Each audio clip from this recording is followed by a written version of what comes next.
Ubundi abahanga bavuga yuko niba ushaka gutera imbere ceceka, bura. Abahanga basanze yuko iyo ukomeje kwigaragariza abantu, posting aho wagiye, wifotoje, ngibi wakoze ibi n'ibi, ibintu byose ukabishyira ku mbuga nkoranyambaga, sheri wanjye yansuye, twasohokeye ku mazi, ntabwo uba ukiri umugabo ukwiye. Oya, ibyo ngibyo abahanga barabibonye, baravuga ngo niba ushaka gutera imbere, bura. Fata amezi 6 umwaka uri kubaka ibikorwa byawe.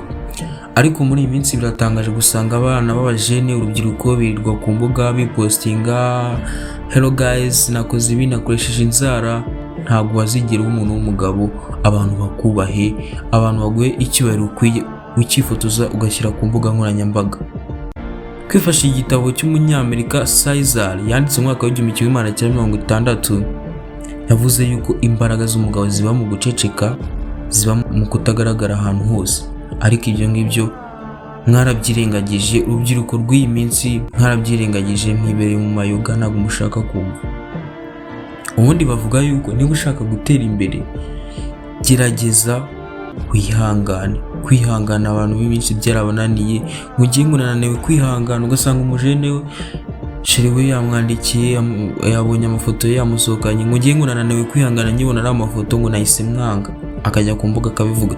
Unaniwe kwihangana nyibona inshuti yanjye yanciye inyuma, nahise nyanga. Unaniwe kwihangana nyibona ibi ngibi. Niba udashoboye kwihangana, nta kintu na kimwe uzageraho.